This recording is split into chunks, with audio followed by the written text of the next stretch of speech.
ከመላው የስቱዲዮና የስርጭት ባለሙያዎች ጋር በጋራ በመሆን በምልክት ቋንቋ ፍቅር ተከበደ እንደዚሁም እኔ ሳለ ገብርኤል ይትባረክ ለተሁድ የምሽት ዜናዎችን እየመራን ቆይታ እናደርጋለን። አብራችሁን ቆዩ።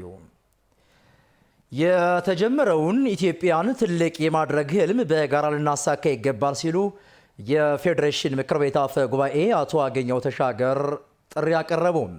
20ኛው የኢትዮጵያ ብሔሮች ብሔረሰቦችና ህዝቦች ቀን በማዕከላዊ ኢትዮጵያ ክልላዊ መንግስት መዲና በሆነችው ሆሳዕና ከተማ በድምቀት እየተከበረ ነው። ንጉሱ በቃሉ ተጨማሪ አለው። ኢትዮጵያ መለያና መልኳ ከሆኑ መገለጫዎቿ መካከል ብዝሃ የብሔሮች መገኛ ሀገር መሆኗ ነው። 20ኛው የብሔሮች ብሔረሰቦችና ህዝቦች ቀንን ምክንያት በማድረግ የተዘጋጀ ሲምፖዚየምና የምክክር መድረክ የበዓሉ አስተናጋጅ በሆነው በማዕከላዊ ኢትዮጵያ ክልል ሆሳዕና ከተማ ተካሂዷል። የበዓሉ የክብር እንግዳ የፌዴሬሽን ምክር ቤት አፈ ጉባኤ አቶ አገኘሁ ተሻገር በዓሉ ሀገራዊ ለውጡን ተከትሎ የብሔሮች ብሔረሰቦችና ህዝቦች ጥያቄ ምላሽ እንዲያገኝ ያስቻለ መሆኑን በመግለጽ ከተራና ትንንሽ ሀሳቦች ወጥተን የተጀመረው ኢትዮጵያን ትልቅ የማድረግ ህልም በጋራ ልናሳካ ይገባል ብለዋል። ህብረ ብሔራዊ አንድነት በብሔሮች ብሔረሰቦችና ህዝቦች የጋራ እሴቶች ላይ የተመሰረተ በአገር ብሔራዊ ጥቅም፣ በህዝብ አንድነት፣ በአገር ህልውና፣ ለአገር ኢኮኖሚ እድገት በአንድነት የመስራትና በፍትሃዊነት የመጠቀም እሳቤ ነው። ኢትዮጵያ ታላቅ ህዝብ ያላት አገር ናት። ትልቅም አገር ናት። በሚመጥናት ልክ አልመን እና ሰርተን ከሚገባት ደረጃ ላይ ለማድረስ በእኛ በአመራሮች እጅ የወደቀች አገር ናት። በመሆኑም ተግባሮቻችን ሁሉ ኢትዮጵያን ትልቅ የማድረግ ህልም አድርገን ልንሰራና ልንንቀሳቀስ ይገባል። የመንግስት ስልጣን የሚያዘው በዲሞክራሲ ምርጫ ነው ያሉት አቶ አገኘሁ ተሻገር ዘንድሮ የሚካሄደው 7ኛው ሀገራዊ ምርጫ ታማኒ፣ አሳታፊና ዲሞክራሲያዊ ሆኖ እንዲጠናቀቅ ይሰራል ነው ያሉት። በዓሉን በማስመልከት የተካሄደው ሲምፖዚየምና የፓናል ውይይት አዳዲስ የመፍትሄ ሀሳቦችን ይዞ የሚመጣ በመሆኑ በተከታታይ የሚካሄድ ስለመሆኑም ነው አቶ አገኘሁ ተሻገር የተናገሩት።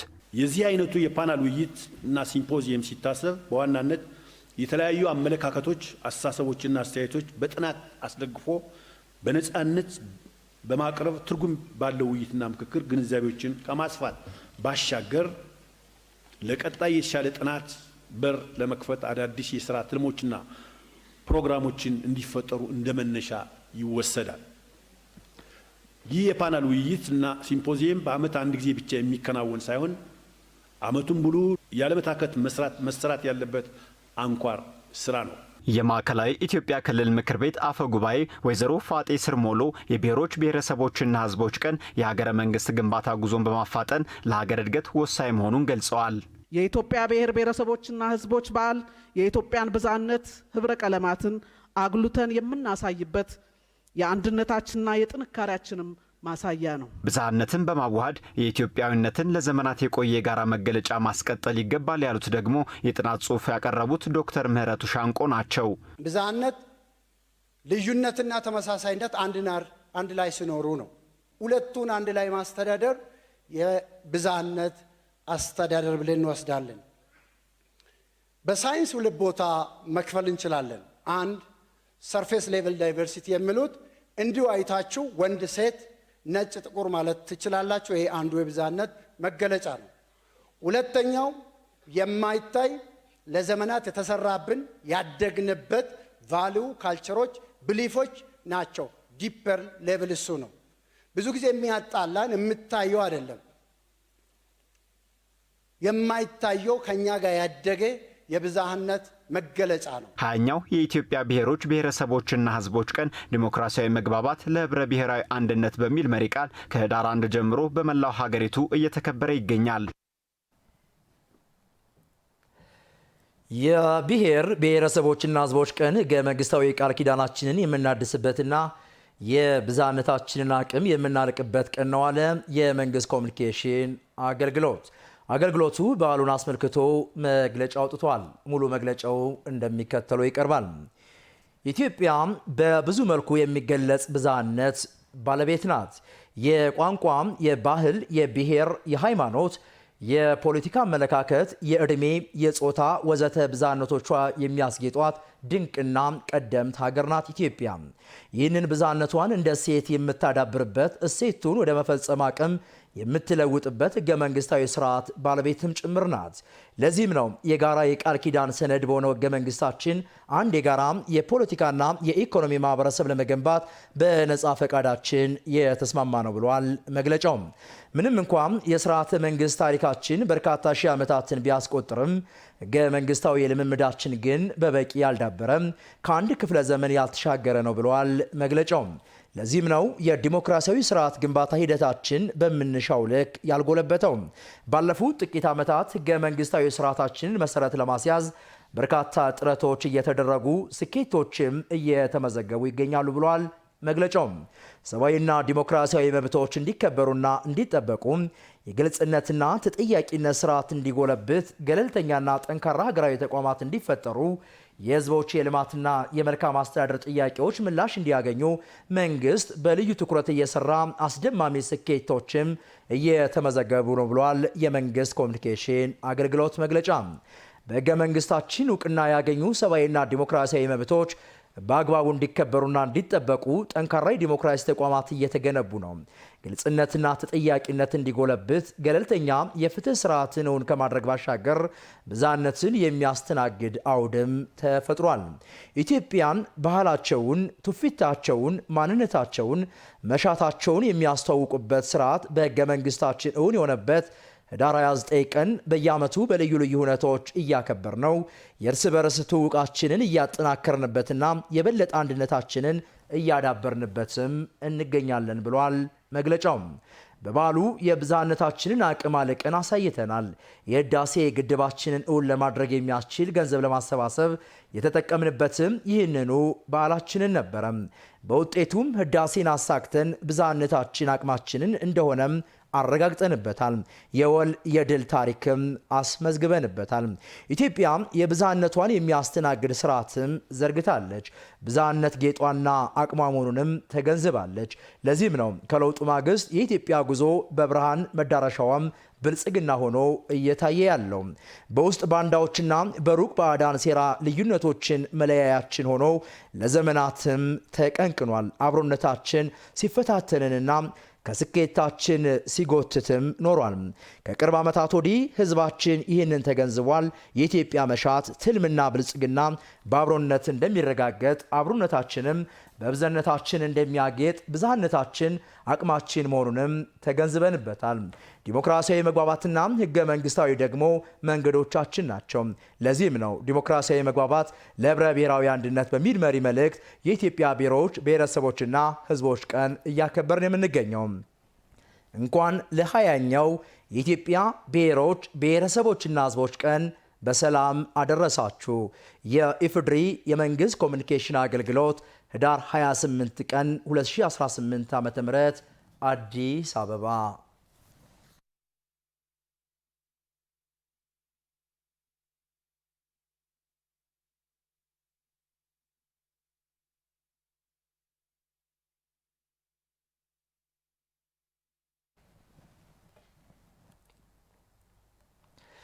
የተወደዳችሁ ተመልካቾቻችን እዚሁ የኢትዮጵያ ብሔሮች ብሔረሰቦችና ህዝቦች ቀን በዓል ላይ ነው ቆይታ የምናደርገው።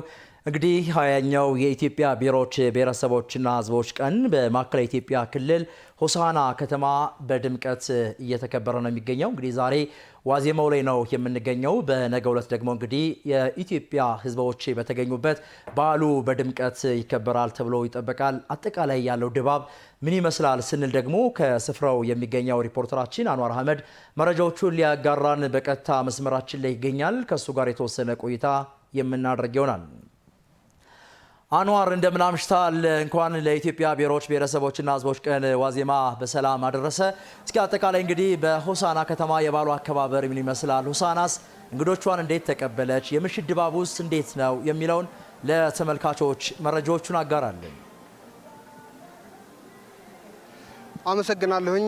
ለመላው ኢትዮጵያውያንም እንኳን አብሮ አደረሰን ማለት ፈልጋለሁ። እንግዲህ 20ኛው የብሔሮች ብሔረሰቦችና ህዝቦች ቀን በማዕከላዊ ኢትዮጵያ መዲና በሆነችው በሆሳዕና ከተማ፣ በነገራችን ላይ በሆሳዕና ከተማ እንደው የአጠቃላይ ሀገር አቀፍ በዓሉ ይከበር እንጂ በክልሉ ባሉ ሁሉም ዞኖች እና ወረዳዎች ቀበሌ ድረስ እጅግ በጣም ደስ የሚል የእንግዳ አቀባበል መስተንግዶ ስነ ምግባር የህዝቡን ስነ ምግባር ያየንበት ነው። እኛም የተወሰኑ አካባቢዎችን ለማቃኘት ሞክረን ነበረ። እዚህ አሁን የምገኝበት በሆሳዕና ከተማ ደግሞ በተለይ ነገ 20ኛው የብሔሮች ብሔረሰቦችና ህዝቦች ቀን በደማቅ ሁኔታ ይከበራል። ዛሬ ከትላንት ወዲያ ባሉ 4 እና 5 ተከታታይ ቀናትም እንግዶችን በመቀበል ቅድመ ዝግጅቶችን ስታደርግ እንዲሁም ደግሞ በተለይ ደግሞ እንግዶች ከገቡ በኋላ እዚህ ከተማ ላይ ዛሬ ከሰዓት በኋላ እንኳን በነበረው መርሃ ግብር እያንዳንዱ ኢትዮጵያውያን ከመጡበት አካባቢ ያላቸውን የአለባበስ የባህል አኗኗር በተለይም ደግሞ የሙዚቃ የጥበብ ስራዎቻቸውን እሴታቸውን ለከተማዋ ነዋሪ ሲያሳዩ እርስ በርስ ደግሞ የባህል ትስስር የባህል ትውውቅ ይበልጥ ወዳጅነትን ወይም ደግሞ ኢትዮጵያ አንድነትን በሚያጠናክር መልኩ እጅግ ባማረና ውብ በሆነ ሁኔታ ነበረ ከሰዓት በኋላ በነበረው ስነ ስርዓት እንግዲህ በከተማዋ ሲዟዟሩ የነበረው። በነገራችን ላይ ደስ የሚለው ነገር የከተማዋ ነዋሪ ልክ ትልልቅ ውድድሮች የኦሎምፒክ ጨዋታዎች ሊሆኑ ይችላል፣ ትልልቅ ሩጫ ሊሆን ይችላል ሲታይ ወይም ደግሞ ሲኖር የሚሰበሰበው አይነት ህዝብ ድባቡ መንገድ ዳርና ዳር ህዝቡ ወጥቶ ነበረ። ሂደቱን ማየት ብቻ ሳይሆን ሞራል ሲሰጥ ደስታውንም ሲያሳይ ነበርና በጣም እጅግ የሚያምር ስነ ስርዓት ነበረ ሲከናወን የነበረው። ከዛ በፊት ጠዋት ላይ እንግዲህ ዛሬ በተለይ በማዕከላዊ ኢትዮጵያ ክልል መርሃ ግብር መሰረት ዛሬ የምክክር ቀን ነው፣ ነገ ደግሞ የኢትዮጵያ ቀን ነው እና በምክክር ቀን የሲምፖዚየም አድርጎ ነበርና ቀደም ብሎ በሄደው ዜና ላይም በሰፊው ሲነሳ እንደነበረው በተለይ ሲምፖዚየሙ ላይ ኢትዮጵያውያን አንድ ስንሆን ኢትዮጵያ አሁን ያስቀመጠችውና የጀመረችው የጉዞ አቅጣጫ አለ። ታላቅ ሀገር እንደ ቀደምትነቷ ታላቅ ሀገር መሆን መሪ መሆን በተለይ በአፍሪካ ደግሞ መሪ ሆና በዓለም ታላላቅ ኢኮኖሚ ካላቸው ሀገራት ጋር መሰለፍ ነው። ይህንን ለማሳካት በመከፋፈል የሚሆን ነገር የለም። አንድ እንሁን። በቀጣይ ምርጫ አለ። ይህ ምርጫ ላይ ደግሞ የነቃ ተሳትፎ ማድረግና የምንፈልጋትን ዴሞክራሲያዊና በተለይም ደግሞ ሰላማዊ የሆነች ሀገርን ለቀጣዩ ትውልድ ማሻገር፣ ድህነትን አሽቀንጥሮ መጣል፣ ታሪክ ማድረግ የሚል በሰፊው ውይይት ሲደረግበት ምክክር ሲደረግበት የነበረ ነው። በዛም የመንግስት የሚመለከታቸው የስራ ኃላፊዎችም በተለይ መልእክቶችንም ሲያስተላልፉ ነበረ። ሁሉም የክልሎች ርዕሳነ መስተዳደሮችም ተገኝተዋል። ከሁሉም አካባቢዎች የመጡ አፈ ጉባኤዎችም የተሳተፉበት ነበረ። እንግዲህ ሆሳዕና ከተማም ይህንን ይበልጥ ውብ ለማድረግ ቀድማ ስትዘጋጅ ነበረ። እንግዶችን እንግዲህ ምስሉ ላይም እንደምትመለከቱት እጅግ በጣም የሚያምር ድባብ ነው። ቀን ነው የሚመስለው። ከዛ ባለፈ ኢኮኖሚያዊ ፋይዳውንም ብናይ በተለይ በርካታ ህዝብ ነው ከመላው ኢትዮጵያውያን እዚህ ከተማ ላይ የተገኘው። ስለዚህ የኢኮኖሚው ላይ የራሱ አስተዋጽኦ እንዳለው ይታመናል። ከዛ ባለፈ ደግሞ ከተማዋ ለበርካታ ዘመናት ለበርካታ ዓመታትም በተለይ የመሰረተ ልማት ጥያቄዎቿ ሳይመለሱላት ኖረዋል። እንግዲህ በአሁኑ ደግሞ በተለይ ደግሞ ከቅርብ ዓመታት ወዲህ እየተሰሩ ባሉ ስራዎች እንድትነቃቃ አድርጓታል ማለት ነው። የኮሪደር ልማትም አንዱ የከተማዋ አዲስ ትሩፋት ሆኖ በተለይ አዲስ አበባ ከተማ ላይ የተጀመረው ልምድና ተሞክሮ በማየትም ከተማዋ ላይ የኮሪደር ልማቱ ቀን ከሌት ሲሰራም አይተናል። የህዝቦቿ በተለይም የከተማዋ ነዋሪ ስነ ምግባር፣ የእንግዳ አቀባበል ባህል እጅግ በጣም የሚያምር እንደሆነም እኛ መታዘብ ችለናል።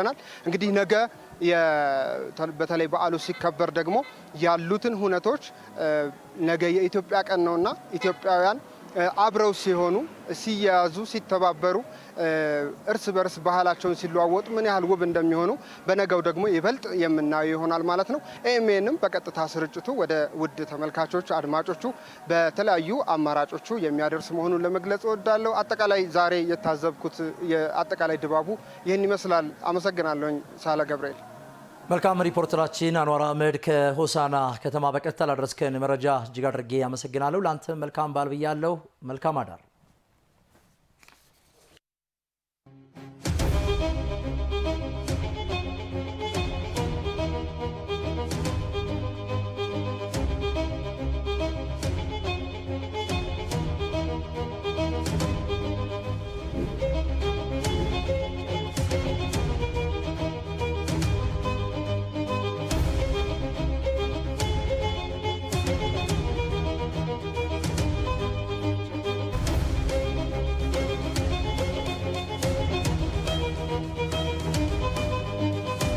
ደማቅ ውበት ህብር ፈጥረው ደምቀን የምንታይ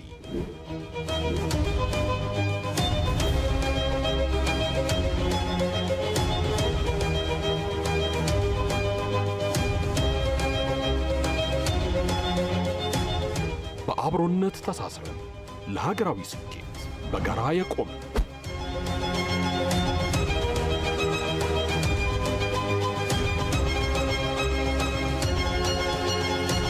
በፍቅር ተሳስረን በአብሮነት የቆምን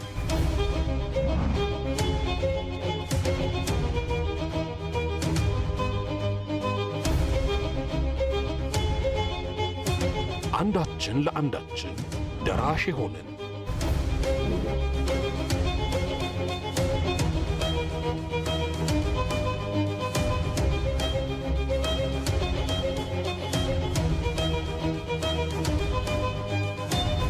በአንድነት በባህሎቻችን ደምቀን የምንታይ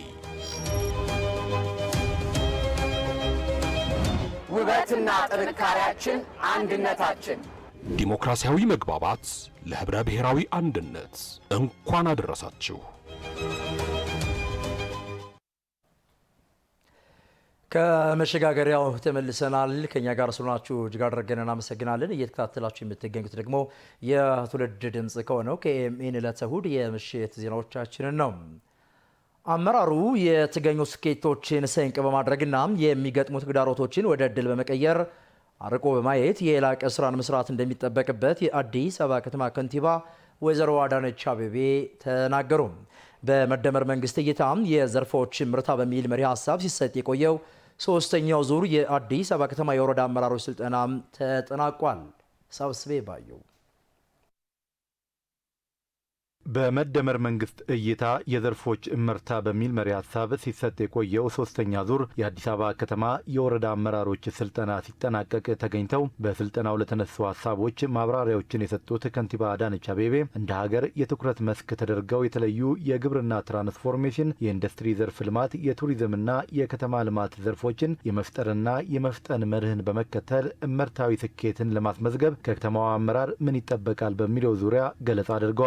የህዳሴ ግድብ መጠናቀቅ፣ የስንዴ ልማትና የአረንጓዴ አሻራ፣ በከተሞች በኮሪደር ልማትና ተያያዥ መስኮች የተገኙ በርካታ ስኬቶች የተያዙትን የትኩረት መስኮች ማሳካት እንደሚቻል ማሳያ ናቸው ያሉት ከንቲባ አዳነች አመራሩ የተገኙ ስኬቶችን ስንቅ በማድረግና የሚገጥሙ ተግዳሮቶችን ወደ ዕድል በመቀየር አርቆ በማየት የላቀ ስራን መስራት እንደሚጠበቅበት ተናግረዋል። እነኚህን ስኬቶች አምነን አቅም አድርገን ስንቅ አድርገን ተግዳሮቶችን ደግሞ ወደ ድል እየቀየርን በአጠቃላይ አርቀን አይተን አልቀን መምራት አለብን።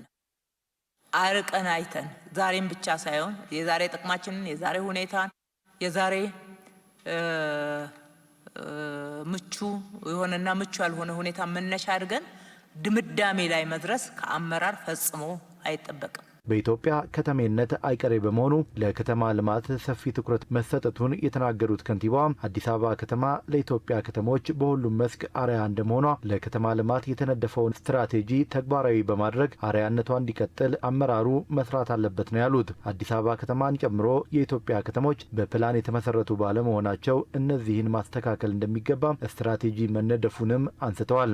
መሰረተ ልማት ማስተካከል ያሉትን መሰረተ ልማት ድሬኔጅ የሚያልፍበት የሌለውን ቦታ ስዌሬጅ የሌለውን ቦታ እንዲኖራቸው ማድረግ፣ የተገነባባቸውን ቦታ ደግሞ ከመዋቅራዊ ፕላን አንጻር ግንባታውን አንስተን ናቹራል ፍሰቱን መጠበቅ አለብን። አለበዛ ነገ ከተማዋ በጎርፍ የምትመታ በሌሎች አደጋዎች የምትመታ ትሆናለች። ይሄንን ካላስተካከልን፣ ሁለተኛ የፕላን ብልሽት እናስተካከል። አትሊስት እኛ እናበላሽ።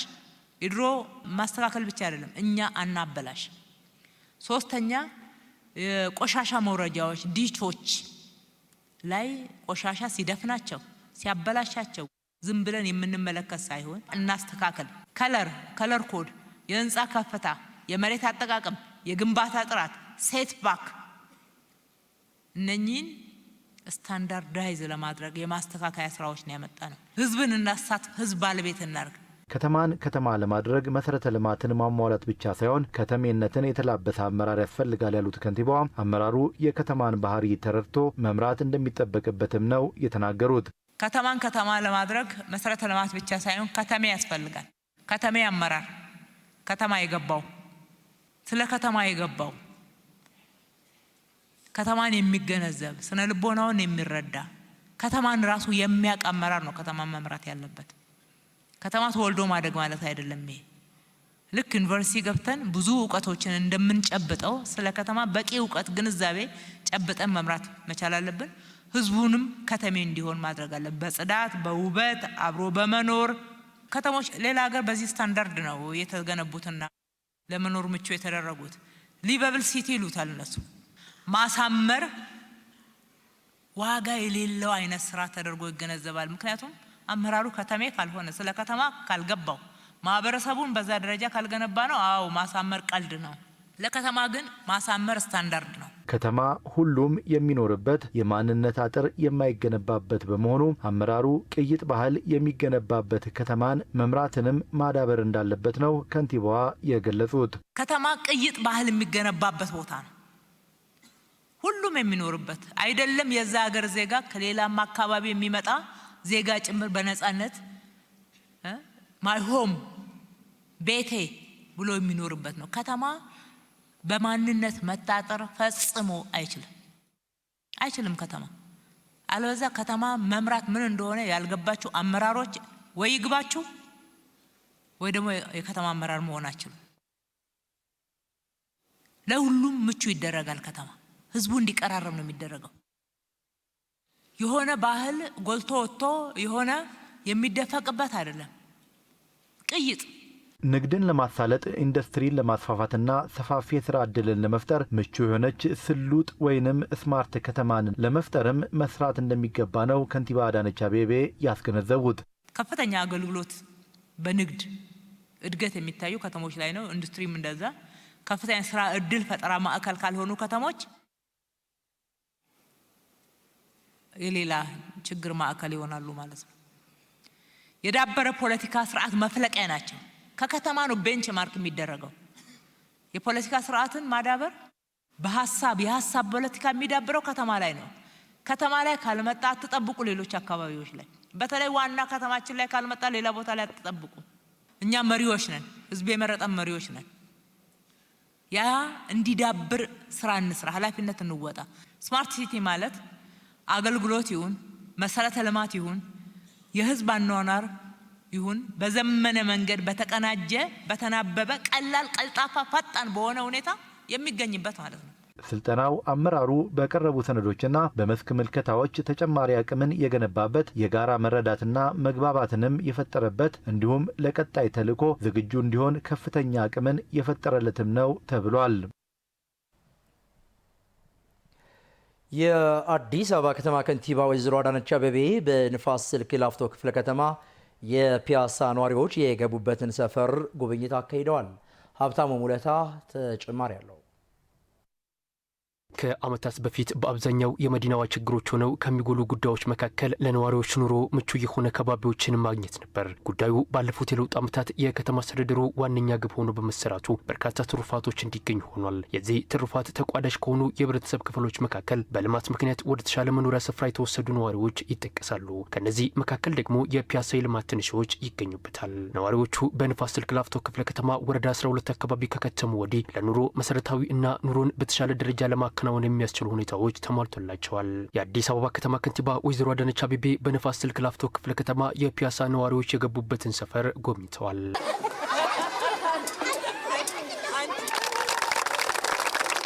በዚህ ስፍራ ልጆች ምቹ መጫወቻ ሜዳዎች፣ ወጣቶች የስፖርት ሜዳና ለነዋሪዎች የስራ ዕድል የፈጠሩላቸው ሱቆች እንዲሁም የጋራ መገልገያ መሰረተ ልማቶች ተሟልተዋል። ከዚህ ቀደም ልጆች የመጫወቻ ሜዳ ባለመኖሩ ይገጥሟቸው የነበሩ ችግሮችን ያነሳሉ። ሰፈራችን ውስጥ ድሮ በአፈር ላይ ነበረ የምንጫወተው እና ብዙ ችግሮች ነበሩን። ለምሳሌ የተለያዩ ነገሮች እጥረት አልነበረንም። በዛም ምክንያት አሁን ፕሮጀክታችን ትንሽ እየተመናመነ ነው። በጣም ችግር ነበረ። በፊት ምንሰራ የነበረው እዚህ ፒያሳ እያለን ምንም መጫወቻ ሜዳ እንደዚህ ሊሾ ብቻ ነው። ሜዳው አመቺ አይደለም፣ አቧራማ ነው። ላይ ኬርፓፕ ይባላል። የአዲስ አበባ ከተማ ከንቲባ ወይዘሮ አዳነች አቤቤ በሰጡት የስራ አቅጣጫ መሰረት የልጆችና ወጣቶች መጫወቻ ሜዳ በአጭር ጊዜ እንዲጠናቀቅ ሆኗል። ድሮ በጣም የተሻለ ነው። አሁን በአርቲፊሻል ሳር ላይ ነው የምንጫወተው። እናም አካባቢው በጣም የሚያምር ስለሆነ ነው። አዳነች አቤቤ በማግኘቴ እኔም በጣም ደስተኛ ነኝ። ይህን ሜዳም ስላሰራችንን አመሰግናለሁ። ይህ ሜዳ በመሰራቱ በጣም ትልቅ እድል ያገኘ ነው። በጣም ትልቅ ነገር ነው ያገኘነው እና እናመሰግናለን። ትልቅ ጠቀሜታ አለው። ከደህንነትም ጭምር ለኛ ጥሩ ነገር ነው ያረጉልን ሜዳውን። ክቡር ከንቲባውንም እናመሰግናለን ይህን ስላረጉልን። በአካባቢው የተከናወኑ የልማት ስራዎች አካባቢውን ለኑሮ ምቹ እንዳደረገው የሚናገሩት የአካባቢው ነዋሪዎች የከንቲባ አዳነች ተደጋጋሚ ጉብኝትና ትኩረት መስጠት አካባቢው ለኑሮ ምቹ እንዲሆን በማድረግ ሂደት ውስጥ ሚናው ጉልህ መሆኑን ገልጸዋል። ለዚህም ምስጋና አቅርበዋል። እኛ ውሃ መብራት ምንም እንደፊት ነው የምንኖረው። ውሃ መብራት ዴሊ ሁሌ አለ። እኛንን ማኔጅ የምናደርገው ውሃም ማብራትም ጠፍቶብን አያውቅም። መንገድም እንደምት ሁሉ ነገር ጥሩ ነው ለኛ። ያው መታማያ መሰለኝ ችግሩም እንዳይኖር ያደረገው ያው እሷ መቆጣጠራ መሰለኝ ክትትሉ በመደረጉ ነው ችግሩ እንዳይኖር ያደረገውና ጥሩ ነው። በዚህ ቢቀጥል አሪፍ ነው። ከንቲባችን አዳነች አቤቤ ወደዚህ ሲመጡ በድንገት ነው የመጡ። መጥቶ ዙሪያውን በማየት ችግሩ ሊፈታልን ቻለ። ይህ መጫወቻ ሊሰራ ሲመሰረት እዚህ ጋር ለልጆቻችሁ መጫወቻ ልንሰራላችሁ ነው ጋሺ ብላኝ ነው ሄደችው። እንዳለችውም በ10 ቀን ውስጥ ይለቃለች። እንዳለችውም በ12ኛ ቀን ላይ አለቀ። የሚያቀርቧቸው ጥያቄዎች በአፋጣኝ ምላሽ እያገኙ መሆኑን የሚገልጹት ነዋሪዎች አካባቢው ለአዋቂም ሆነ ልጆች ምቹ መደረጉንና በርካታ ትሩፋቶች እየተገኙበት መሆኑን ተናግረዋል። ይሄ ማለት ያው በቃ ህይወት ከእንደገና ነው እንደተወለድ ነው የምናየው። እኔም ልጆች አሉ። ልጆች ወጥተው እዚህ ነው የሚጫወቱትና በጣም ነው ደስ የሚለው። ይህ ነገር ተሰርቶ ልጆች ራሱ ገና ሲሰራ በማየታቸው ደስተኛ ናቸው። ከዛ አሁን ያው እየገቡ እየተጫወቱ ነው። ጥሩ ነው። ስማ ትልቅ ለውጥ ነው ያለው ማለት እችላለሁ። ከጭቃው ውልቅ ከፎቁ ጥልቅ የሚባለው ጋር ነው ነገር ነው ያለው እንደሚገባኝ። ከዛ ከነበረውና ከዚህ ከምትለው እንደምታየው ነው። ከአፈር ውስጥ ወደ ብሎኬት ገብቶ መኖር ትልቅ ነገር ለውጥ ነው ያለው። መሰረተ ልማት ምንም እስካሁን ድረስ እኔ ከሌላው አካባቢ ከምሰማው አላስቸገረንም። ከገባው ጀምሮ አሁን 2ኛ ዓመት ሊመጣ ነው። አላስቸገረንም። መብራትም አለን። ውሃም በሳምንት ሮብና ቅዳሜ ታንከር ውስጥ ይገባል።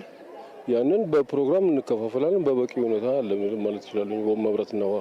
የከተማ አስተዳደሩ ከነዋሪዎች ጋር በመቀራረብ ችግሮችን የመፍታትና አካባቢውን በተሻለ ደረጃ ለኑሮ ምቹ የማድረግ ስራ ተጠናክሮ እንደሚቀጥልም የተገለጸ ሲሆን የአዲስ አበባ ከተማ ከንቲባ ወይዘሮ አዳነች አቤቤ ለልጆችና ወጣቶች የስፖርት ትጥቅ አበርክተዋል።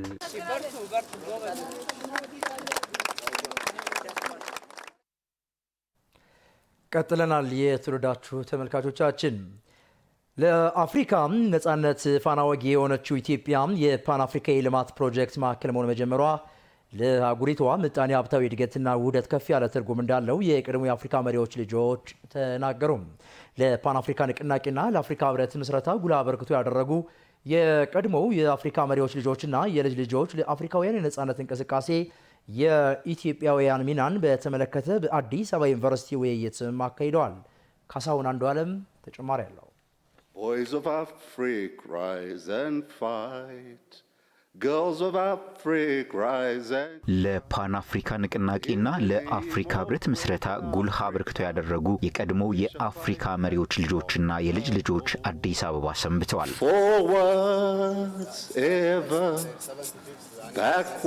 በቆይታቸውም የአድዋ ድል መታሰቢያን ጨምሮ በመዲናው የተከናወኑ ግዙፍ የልማት ፕሮጀክቶችን ጎብኝተዋል።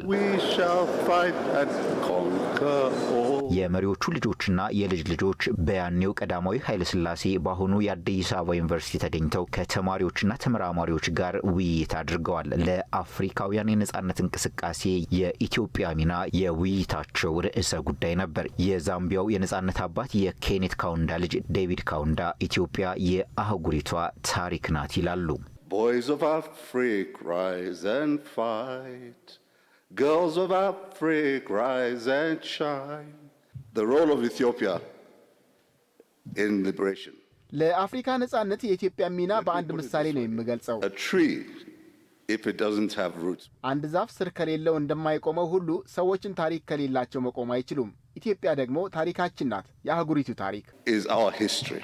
በራሳቸው አቅም ታላቁ የኢትዮጵያ ህዳሴ ግድብን ያጠናቀቁ ኢትዮጵያውያን አሁንም የአህጉሪቷ መሪነታቸውን አጠናክረው ቀጥሏል ያሉት ደግሞ የጋናው የነጻነት አባት ከዋሚ ንኩርማህ የመጨረሻ ልጅ ሳሚያ ንኩርማህ ናቸው። Headquarters for the Organization of African Unity, which today is what the AU, because of የቀድሞ የአፍሪካ አንድነት ድርጅት የአሁኑ የአፍሪካ ህብረት ዋና መቀመጫ የሆናችሁት በአሸናፊነት ታሪካችሁ ነው። አባቶቻችን ኢትዮጵያን ዋና መቀመጫቸው ለማድረግ አልተቸገሩም ነበር፣ ምክንያቱም ብቸኛ ቅኝ ያልተገዛችው ሀገር ኢትዮጵያ ስለነበረች።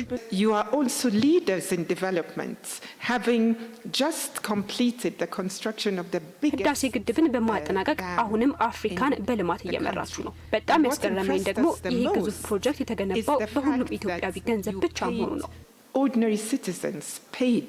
የአፍሪካ ሌጋሲ ፋውንዴሽን ዋና ጸሐፊ ሙሳ ኢብራሂም ጋዳፊ ኢትዮጵያ የፓን አፍሪካ የልማት ፕሮጀክቶች ማዕከል መሆኗን አጠናክራ በማስቀጠል የአህጉሪቷን እድገትና ብልጽግና የማረጋገጥ መሪነቷን መወጣት አለባት ብለዋል። ኢትዮጵያ ከዚህ በላይ እንድትለማና ሰላሟን እንድታረጋግጥ የፓን አፍሪካን የልማት ፕሮጀክት ማዕከል መሆን አለባት። Center of a pan-African project of development. ሁላችንን ያስገረመው ታላቁ የኢትዮጵያ ህዳሴ ግድብ እንኳን ለኢትዮጵያ ብቻ አገልግሎት ከሰጠ ዓላማውን አላሳካም ማለት ነው። ለጎረቤት ሀገራትም ማገልገል አለበት። ኢትዮጵያ ደግሞ ይህንን የማድረግ ታሪክም ፍላጎትም አላት። እንደ መታደል ሆኖ ይህንን የሚያደርጉ መሪዎችም አሏት። ከጠቅላይ ሚኒስትር አብይ አህመድ ጋር በነበረን ውይይትም አፍሪካን በሁሉም ነገር የማስተሳሰር ፍላጎት እንዳላቸው ተረድተናል። has the leadership for that. ኢትዮጵያ አፍሪካ እንደምትችል ያሳየች ሀገር ናት ያሉት ደግሞ የመንግስት ኮሚዩኒኬሽን አገልግሎት ሚኒስትር ዴኤታ ተስፋውን ጎበዛይ ናቸው። አብረን ከቆምን ለአፍሪካዊ ችግሮች አፍሪካዊ መፍትሄ ማፈላለግ እንችላለንም ብለዋል አቶ ተስፋውን ጎበዛይ። If all Africans come together and if Africans can cooperate in ሁላችንም አፍሪካውያን በጋራ ከቆምንና በሁሉም መስኮች ከተባበርን ውጤታማ መሆን እንችላለን ብለን እናምናለን። ለጋራ ተጠቃሚነት፣ ለጋራ ልማትና አብሮ ለማደግ በርካታ አብረን ልንሰራባቸው የምንችልባቸው መስኮች እንዳሉ እናምናለን። አብረን ከቆምን ለአፍሪካዊ ችግሮች አፍሪካዊ መፍትሄ ማፈላለግ እንችላለን። African solutions to African problems. በዚህ ዘመንም በርካታ ፈተናዎች ያሉባት አፍሪካ ፈተናዎችን ማሸነፍ የምትችለው ከአባቶቻችን በወረስነው ጥበብ መተባበርና በጋራ መቆም ስንችል ነው ያሉት ደግሞ የአዲስ አበባ ዩኒቨርሲቲ ተጠባባቂ ፕሬዝዳንት ዶክተር ሳሙኤል ክፍሌ ናቸው። The wisdom that we've received from your fathers ከአባቶቻችን የወረስነው ጥበብ በጋራ ስንቆምና ስንተባበር ማሸነፍና መበልጸግ እንደምንችል ነው። እንደምናውቀው በዚህ ዘመንም አፍሪካ በአዳዲስ ችግሮች እየተፈተነች ትገኛለች። በተለያዩ ምክንያቶች አፍሪካ የተከፋፈለች 54 ሀገር ሆና እንድትቀጥል የሚፈልጉ አሉ። በእርግጥ መናገር የምንችለው ግን እኛ የአባቶቻችን ልጆች ከአባቶቻችን በወረስነው ጥበብ አፍሪካን አንድ በማድረግ የበለጸገች ሰላማዊ ማድረግ እንችላለን። አፍሪካ that would lead us to be prosperous, peaceful.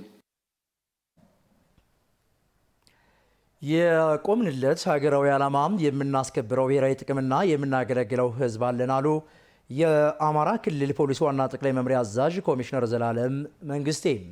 በወሎና በሸዋ ቀጠና ሲሰጥ የቆየው የጂኦ ስትራቴጂካዊና የአመራር አቅም ግንባታ ስልጠና ተጠናቋል። በማጠቃለያ መርሃ ግብሩ ላይ በመገኘት የማጠቃለያ ሀሳብና የስራ መመሪያ የሰጡት ኮሚሽነር ዘላለም መንግስቴ የምናስከብረው ብሔራዊ ጥቅምና የምናገለግለው ሕዝብ አለን ብለዋል። እንደ ኮሚሽነሩ ገለጻ ለምናገለግለው ህዝብና ለገባነው ቃል ኪዳን እንዲሁም ሙያዊ ስነ ምግባርን የሚመጥን ተግባር መወጣት ይገባል ነው ያሉት። የፖሊስ ሰራዊቱ ካልተገቡ ተግባራት በመራቅ ከክልል የተሻገረ ህብረ ብሔራዊ አስተሳሰብን በመላበስ ለሙያውና ለሚያገለግለው ህዝብ ዋጋና ክብርን ባጎናጸፈ መልኩ ኃላፊነቱን መወጣት አለበት ሲሉም ኮሚሽነር ዘላለም መንግስቴ ማሳሰባቸውን የክልሉ ፖሊስ ለኤኤምኤን የዜና ክፍል የላከው መረጃ ያመለክታል። የአማራ ክልል ብልጽግና ፓርቲ ቅርንጫፍ ጽህፈት ቤት ኃላፊ አቶ ይርጋ ሲሳይ በበኩላቸው ክልሉ ባልተረጋጋ ሁኔታ ውስጥ ሆኖም ፖሊስ ችግሮችን ለመቀልበስና ነገን የተሻለ ለማድረግ የሚያስችል ቁመና ላይ ይገኛል ብለዋል። ክልሉን የሚረብሹ ህገወጥ አካላትን ከህግ ማስከበር ተግባር ጎን ለጎን በህዝብ ግንኙነት ስራ የሰላም አማራጭን እንዲከተሉ ማድረግ ይገባል ሲሉ አቶ ይርጋ ሲሳይ አክለው ተናግረዋል። የክልሉ ብሎም የሀገሪቱ ህዝብ ሰላም እንዲረጋገጥ ሁሉም አካል መረባረብ እንደሚኖርበትም ጠቁመዋል።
ከመሸጋገሪያ መልእክቱ ተመልሰናል። ከኛ ጋር ስለሆናችሁ እጅግ አድርገን እናመሰግናለን። አሁንም ለተውድ የምሽት ዜናዎቻችን እንደቀጠሉ ናቸው። የጉለሌ እጽዋት ማዕከል ከምርምርና ብዝሃ ሕይወት ትምህርት አገልግሎት ጎን ለጎን ከአካባቢው ስነ ምህዳር ጋር የተስማማ የመዝናኛና የኢኮ ቱሪዝም አገልግሎት እየሰጠ እንደሚገኝ አስታወቀ። ማዕከሉ ከህዳር 27 እስከ ህዳር 29 ቀን 2018 ዓ.ም ድረስ ለ3 ተከታታይ ቀናት የሚቆይ ኤግዚቢሽንም እያካሄደ ይገኛል። ታምሩ ደምሴ ወጣት ሀቢብ ሃይደር የቲም ሃይደር የብስክሌት ቡድን አባል ሲሆን ላለፉት 7 ዓመታት በብስክሌት ስፖርት እየሰራ ይገኛል። አባቱ በስፖርቱ ለበርካታ ዓመታት እየሰሩ በመሆኑ ወደ ብስክሌት ስፖርት እንዲገባ ምክንያት እንደሆነው ይናገራል። አገሬን ወክዬ ጥሩ ደረጃ ላይ ደርስ አሁን ቱር ደ ፍራንስ ላይ ምናምን ለመወዳደር ነው። ለዛም ትሬኒንግ ተግተን እየሰራን ነው። ኮቻችንን በደንብ እያሰራን ነው። አሪፍ ቦታዎችን መርጠን እየሰራን ነው። የጉለሌ እጽዋት ማዕከል ባዘጋጀው ተፈጥሮን መሰረት ያደረገ ኤግዚቢሽን ላይ ሲሳተፍ ያገኘ ነው ሀቢብ የብስክሌት ውድድሩን በአንደኝነት ያጠናቀቀ ሲሆን ይህን መሰል ውድድር በዚህ ስፍራ ላይ መዘጋጀቱ ወደፊት ላስቀመጠው ዓላማ ትልቅ እገዛ እንደሚያደርግለት ያብራራል። እንደዚህ አይነት ቦታዎች ላይ ትሬኒንግ መስራት ለእኛ ትልቅ አስተዋጽኦ አለው። ለምን ይሄ ሃይ አልቲቲዩድ ነው። ያው እንጦጦ በለው ከእንጦጦም በላይ ነው። በዛ ላይ ፒስታ ነው ምናምን ነገር ለኛ ትልቅ አስተዋጽኦ አለው። እንደገና ወደፊትም ለዓላማችን መሳካትም ጥሩ አስተዋጽኦ አለው። ሌሎች የጉለሌ እጽዋት ማዕከል ባዘጋጀው ተፈጥሮን መሰረት ያደረገ ኤግዚቢሽን ላይ እየተሳተፉ የሚገኙት በእደ ጥበብ ስራ ላይ የተሰማሩ አምራቾች ይህን መሰል ኤግዚቢሽን መዘጋጀቱ ምርታቸውን እንዲያስተዋውቁና የገበያ ትስስር እንዲፈጠርላቸው የሚያስችል መሆኑን ይገልጻሉ። ስለ ሀገራችን ብዙ ነገር ያስተዋውቃል እና ያለው ነገር እንደውም ብትሸጡልን ምናምን ብለው አንዳንዴም በትርፍ ሰዓት ስናገኝ እንሸጥላቸዋለን። ለኛ አንደኛ ቢዝነስ ካርድ እንበትናለን፣ ሁለተኛ ምርታችን እናስተዋውቃለን፣ ሶስተኛ ደግሞ እኛ እዛ ጋር ማምረት ነው እንጂ አንሸጥም። የማምረቻ ቦታ ነው ያለ እና ለመሸጥም ይጠቅመናል ማለት ነው። ኤግዚቢሽኑን ሲጎበኙ ያገኘናቸው ጎብኚዎችም ኤግዚቢሽኑ ተፈጥሮን መሰረት ያደረጉ በሀገር ልጆች እጅ የተሰሩ የእደ ጥበብ ስራዎች የቀረቡበት በመሆኑ ለመጪው ትውልድም ባህልና ወጉን በአግባቡ እንዲረዳ ያስችላል ብለዋል። ህጻናት ባህልን ኢትዮጵያን ማንነቱን እያወቁ ይሄዳሉ። ይሄን ደግሞ ትምህርት ቤት ሄደው ኢንቨስት ያደርጋሉ። ትላንትና እኮ ሄጄ እጽዋት ማዕከል ላይ ይሄን አይቻለሁ፣ ኢትዮጵያን የሚመስል ነገር አይቻለሁ ይላሉ። ስለዚህ ትልቅ ነገር ነው። አሁን በአውደ ርዕዩ ላይ የቀረቡ ምርቶች በጣም ጠቃሚ ምርቶችና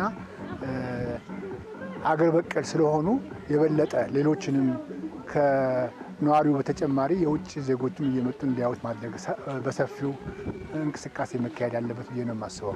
ማዕከሉ እንደ ሀገር የመጀመሪያው የእጽዋት ማዕከል መሆኑን አንስተው በእጽዋት ምርምር እጽዋትን የመጠበቅና የማብዛት እንዲሁም ተፈጥሮን መሰረት ያደረገ የቱሪዝም ተግባራትን እንደሚያከናውን የነገሩን የማዕከሉ የቱሪዝምና ልማት ፕሮሞሽን ዳይሬክተር አቶ ዳንኤል አማረ ማዕከሉ ከምርምርና ከብዝሃ ሕይወት ትምህርት ጎን ለጎን ከአካባቢ ስነ ምህዳር ጋር የተስማማ የመዝናኛና የኢኮ ቱሪዝም አገልግሎት እየሰጠ እንደሚገኝ አብራርተዋል። ኪነ ጥበብና ተፈጥሮ የሚል ነው። ስፖርትና ተፈጥሮ የማዕከሉ አቀማመጥ ለዚህ ውድድር አመቺ ነው። እሱ ብቻ አይደለም። ሌላ አካባቢ አብዛኛው ከኛ ሀገር ወጥተው ውድድር ሲያደርጉ ይሄ ቦታኒክ ጋርደን ስፖርት ፌስቲቫል ይባላል። በዓለም ላይ ይታወቃል። አብዛኛው ሳይክልና ማስ ስፖርት ጋር ለዚህ ምቹ የሚሆነው ደግሞ ጉለሌ እጽዋት ማዕከል ይሄንን ነው ከተቋማት ጋራ ያገናኘ ነው ማለት ነው። ከህዳር 27 እስከ ህዳር 29 ቀን 2018 ዓ.ም ድረስ ለተከታታይ 3 ቀናት በሚቆየው በዚህ ኤግዚቢሽን የስዕል አውደ ርዕይን ጨምሮ እጽዋትን ማዕከል ያደረጉ ጥናትና ምርምሮች እየቀረቡበትም ይገኛል።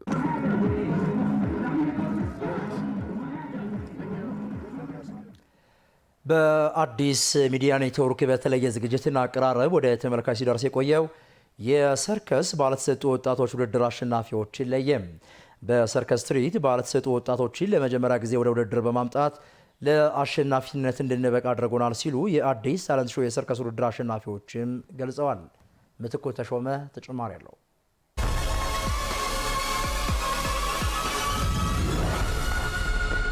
ተወዳጅነትና ተአማኒነትን የፈጠሩ የተለያዩ ዝግጅቶችን ለአድማጭ ተመልካች በማድረስ ላይ ያለው ኤኤምኤን በመዝናኛው ዘርፍም ልዩነት ፈጣሪ ዝግጅቶችን ወደ ተከታዮቹ በማድረስ ላይ ይገኛል። ከነዚህ መካከል ደግሞ የሰርከስ ውድድር በልዩነት የሚነሳ ነው።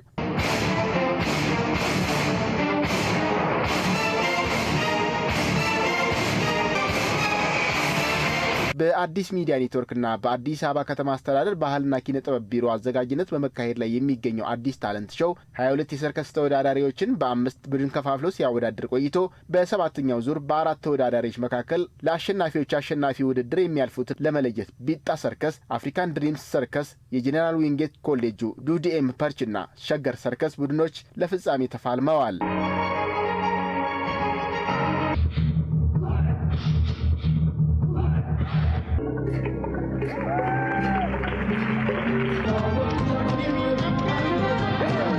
የሰርከስ ትርኢትን ከዝግጅት ማድመቂያነቱ ባሻገር ለመጀመሪያ ጊዜ እንደ አንድ የውድድር መድረክ አድርጎ ይዞ በቀረበው አዲስ ሚዲያ ኔትወርክ የውድድሩ አዘጋጆች፣ ዳኞችና የውድድሩ ተሳታፊዎችም ተመስግነውበታል። ሰርከስ በዚህ ደረጃ እንደ ሀገር እንደ ኢትዮጵያ ተከብሮ በዚህ ደረጃ በማየቴ እኔ በጣም በቃ እንደን ይለኛል ማለት በቃ የከፈልነውን ዋጋ ሁላችንም እናውቀዋለን እና በዚህ አጋጣሚ በጣም አድርጌ ይህንን ታለንት ሾውም ሆነ አዲስ ሚዲያን በሙያ ጓደኞቼ ብዙ ዋጋ በከፈሉ ጓደኞቼ ስም በጣም ማመስገን እፈልጋለሁ።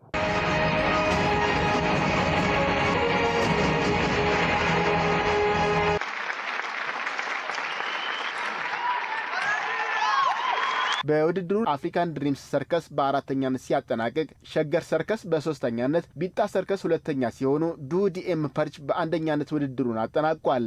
አንደኛ የወጡት ዱዲኤም ፐርች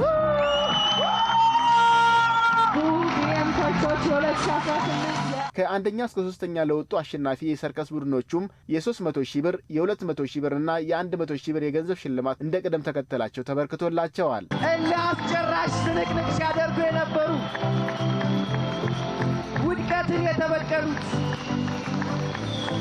አዲስ ሚዲያ ኔትወርክ የሰርከስ ባለተሰጥኦ ወጣቶችን ለመጀመሪያ ጊዜ ወደ ውድድር በማምጣት ለአሸናፊነት እንድንበቃ አድርጎናል ሲሉ በአንደኛነት ውድድሩን ያጠናቀቁት ዱዲኤም ፐርች ሰርከሶች ተናግረዋል። በዋነኝነት አዲስ ሚዲያ ኔትወርክ እጅግ አድርገን እናመሰግናለን። ምክንያቱም እስከዛሬ ከተለመዱ ውድድሮች ወጣ ያለ ውድድር ነበረ ሲያዘጋጀ የነበረው እያዘጋጀም ያለው።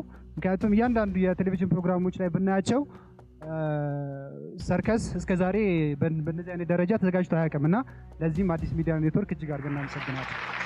እግዚአብሔርን ማመስገን እፈልጋለሁ። እዚህ ቦታ እንድደርስ ያደረገኝ እሱ ነው።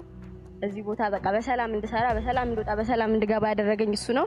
ቅድሚያ ፈጣሪ ማመስገን እፈልጋለሁ። በመቀጠል በዙሪያ ሆናችሁ ስታግዙኝ የነበራችሁ በሙላ ፈጣሪ አክብርልኝ። አሸናፊዎቹ የሰርከስ ተወዳዳሪዎችም በአዲስ ታለንት ሾው ውድድር ላይ በቀጣይ ለአሸናፊዎች አሸናፊነት ውድድር እንደሚፋለሙም ታውቋል።